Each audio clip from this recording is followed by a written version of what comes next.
지난 경기에서 우리가 플레이메이커 손흥민의 새로운 면모를 볼 수가 있었는데, 물론 손흥민 선수가 몇 시즌 전부터 플레이메이킹을 잘해주는 모습이 나오긴 했었지만 점점 더 그 플레이가 무르익고 있다는 생각이 들거든요. 그래서 어제 경기 기록을 보면 손흥민 선수가 키패스를 4번 기록했는데 이강인 선수 다음으로 가장 많은 키패스를 기록한 선수가 손흥민이었어요. 그러니까 어제 경기에서는 손흥민 선수가 찬스 메이킹을 엄청나게 많이 해줬다는 것을 의미하는 건데, 이런 모습들이 토트넘에서도 자주 나오기도 하고요. 클린스만 감독이 부임한 이후에 손흥민을 투톱으로 배치하면서 자유도를 부여하고, 아무래도 조규성과 손흥민 이 투톱이 전방에 존재하다 보니까 손흥민 선수도 조규성 선수가 최전방에 있기 때문에 자유롭게 돌아다닐 수가 있거든요. 그러다 보니까 손흥민 선수가 경기장 곳곳을 돌아다니면서 경기를 풀어주는 역할을 소화를 해주고 있고요. 그리고 이러한 모습이 필요한 이유가 아무래도 손흥민 선수를 높게 위치시키면서 자유도를 주기 위해서 투톱을 사용하기 때문에 우리가 중앙 미드필더가 우리가 자연스럽게 4-4-2 전형을 쓰고 있죠. 그런데 이 4-4-2 전형을 쓰다 보니까 중앙 미드필더 라인에 선수가 부족하다는 문제가 있었습니다. 그리고 특히나 공격을 할 때 요 라인 사이에서 공격을 연결해주는 선수가 부족할 때가 있었거든요. 아무래도 이강인 선수가 중앙으로 들어오면 어느 정도 해결이 되긴 하지만 어쨌든 이강인 선수가 오른쪽 측면에 배치가 되기 때문에 4-4-2 전형을 쓸 때 이 넓어진 라인 사이에서 손흥민 선수가 내려와서 공격의 연결고리 역할을 해주는 거죠. 그래서 자연스럽게 손흥민 선수가 내려왔을 때는 황인범, 손흥민, 박용우 3명의 미드필더가 배치되는 전형이 나오는데, 물론 이러한 전형에 단점도 존재합니다. 우리가 불과 몇 달 전에 웨일스전에서 이러한 전형을 사용하기도 했었는데, 손흥민 선수가 내려와서 플레이를 하다 보니까 손흥민 선수가 애초에 중원 싸움에 가담하는데 전문적인 선수도 아니고, 그리고 손흥민 선수가 공격에 집중하는 시간이 많다 보니까 아무래도 손흥민 선수가 최전방과 중원 라인을 왔다 갔다 할 때 손흥민 선수의 뒷공간에 공간이 발생하는 장면들이 나오기도 했었습니다. 상대팀이 우리보다 중원 싸움을 잘하는 팀 혹은 대등하게 할 수 있는 팀을 상대로 했을 때는 아무래도 중원 라인의 밸런스가 약간 무너지는 경향이 있었거든요. 그런데 어제 같은 경우에는 중국과의 경기다 보니까 중국이 아무래도 우리보다 실력이 많이 떨어지는 팀이기도 하고, 그래서 손흥민 선수가 내려오는 플레이가 아무래도 우리가 중원 밸런스적인 측면에서 그렇게 문제가 되지 않았었어요. 그래서 어제 경기를 보면 손흥민 선수가 경기장 곳곳에 나타나면서 화려한 개인 기량을 보여주는 장면들이 많았는데, 이 장면처럼 황인범 선수가 손흥민 선수에게 패스를 보내줄 때 공중에서 손흥민 선수가 뒷발로 볼을 터치하면서 황인범 선수에게 다시 내어주는 이런 장면이라던가, 아니면 손흥민 선수가 뛰어들어가는 선수에게 라보나 킥으로 스루 패스를 넣어주는 장면, 이런 장면들을 우리가 볼 수 있었는데, 이렇게 화려한 장면이 사실은 어제 경기에서 정말 눈을 즐겁게 했지만 이것보다도 더 대단했던 건 경기장을 계속 넓게 바라보면서 공격의 연결고리 역할을 한다는 거였거든요. 그래서 이 장면도 보면 황희찬 선수가 손흥민 선수에게 패스를 보내줄 때 손흥민 선수가 볼을 받아서 뛰어들어가는 황희찬 선수에게 아주 적절한 강도와 정확한 패스를 넣어주는 걸 볼 수가 있습니다. 그리고 이 패스가 들어가니까 황희찬 선수가 손흥민 선수의 패스를 받아서 결정적인 득점 찬스를 잡을 수가 있는 거죠. 그리고 이 장면이 플레이메이커 손흥민의 면모를 가장 잘 보여주는 장면이 아닐까 싶은데, 아무래도 손흥민 선수가 약간 내려와서 플레이를 하다 보니까 상대 수비 라인에 밀집한 요 사이에서 볼을 받을 때가 많을 수밖에 없어요. 그런데 저기서는 저 밀집 수비 안에서 볼을 소유하는 능력이 너무나도 중요하죠. 그런데 여기서 손흥민 선수가 볼을 잡은 이후에 상대 수비수가 손흥민을 압박하러 나오는데 한번 반대편으로 페이크 동작을 가져갑니다. 그래서 상대 선수가 순간적으로 손흥민의 페이크에 속아서 반대편으로 달려나가죠. 이때 손흥민 선수가 바로 반대편으로 방향 전환을 하면서 순식간에 이 좁은 공간에서 상대 선수 한 명을 여유롭게 돌파하는 장면을 볼 수가 있어요. 그리고 이 좁은 공간 사이에서 상대 수비를 돌파를 해내니까 순식간에 중국의 수비 라인이 무너지면서 뛰어들어가는 황희찬 선수에게 공간이 생기고, 이 공간으로 또 아주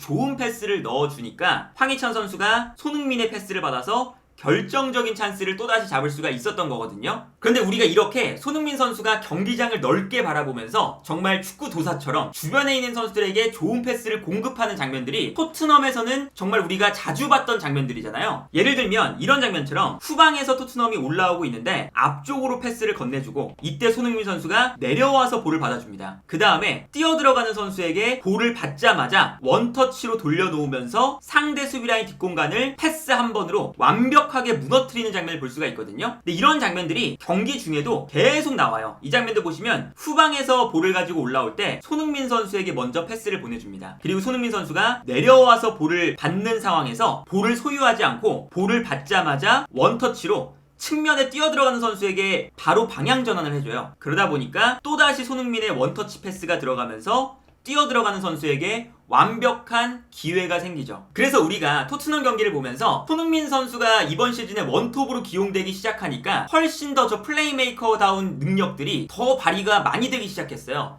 그래서 우리 대표팀에서도 저런 플레이들을 적용시켜보면 좋겠다 라는 생각이 들었었는데, 클린스만 감독이 아무래도 그러한 점들을 계속 발전시켜 나가고 싶어하는 것 같고, 그리고 여기서 중요한 건 뭐냐면 손흥민 선수가 토트넘에서도 마찬가지인데 플레이메이커적인 플레이를 한다고 해서 손흥민 선수가 너무 낮은 지역까지 내려와서 플레이를 하면 안 되거든요. 그래서 손흥민 선수가 중앙 미드필더처럼 내려왔을 때 너무 낮은 지역까지 내려가게 되면 공격적인 영향력이 사라지는 경우가 있어요. 그리고 이러한 모습이 클린스만 감독이 손흥민 선수를 자유롭게 움직이게끔 만들었을 때, 우리가 3월달부터 몇 차례 이런 경기들이 있었습니다. 그런데 점점 가면 갈수록 클린스만 감독이 손흥민 선수를 자유롭게 풀어준다고 해도 너무 낮은 지역까지는 내려오지 않게 공격 지역에서만 자유롭게 움직이고, 그 아래쪽 라인에서는 박용우와 황인범 선수가 수비 라인을 커버해주기도 하고 후방 빌드업 과정에서 볼을 받아서 손흥민 선수에게 전달을 해주는 이러한 플레이가 나오다 보니까 손흥민 선수의 위치도 너무 낮은 위치에 형성이 되지 않거든요. 그래서 우리가 어제 경기의 히트맵을 보면요, 손흥민 선수가 경기장 왼쪽, 오른쪽, 그리고 중앙 지역, 전 지역을 자유롭게 돌아다니면서 우리의 경기를 계속해서 풀어줬다는 것을 두 눈으로 확인을 할 수가 있고요. 그리고 아무래도 손흥민 선수가 내려와서 플레이를 할 때 혼자서 이 공간 안에 있으면 약간 외로울 수도 있고, 수비 라인이 워낙에 좁게 형성되어 있다 보니까 손흥민 선수가 집중 견제를 받을 수가 있는데, 여기서 손흥민 선수가 고립되지 않게 하는 포지셔닝도 매우 좋았거든요. 예를 들면 황인범 선수가 올라와서 손흥민과 함께 두 명의 공격형 미드필더처럼 플레이한다거나, 아니면 황인범 선수가 올라오지 않을 때는 이강인 선수가 중앙으로 들어오고 김태환 선수가 올라오면서 자연스럽게 두 명의 공격형 미드필더가 만들어진다거나, 그것도 아니라면 이강인 선수가 측면에 있을 때 손흥민 선수가 약간 오른쪽으로 움직이고 이때 황희찬 선수가 중앙 지역으로 들어오면서 손흥민의 플레이를 도와준다거나. 그래서 어제 경기를 보면 손흥민 선수가 약간 내려왔을 때 황인범 선수가 올라가주면서 손흥민과 황인범이 동일선상에 위치한다거나, 아니면 손흥민 선수가 약간 오른쪽으로 움직였을 때 황희찬 선수도 중앙지역으로 들어오면서 손흥민과 황희찬이 동일선상에 위치한다거나. 그리고 이 장면도 보시면요, 손흥민 선수에게 순간적으로 수비가 쏠리고 있는 장면인데 황희찬 선수가 중앙지역으로 들어와주다 보니까 황희찬 선수를 통해서 우리가 공격을 전개할 수 있는 장면도 나오게 되거든요.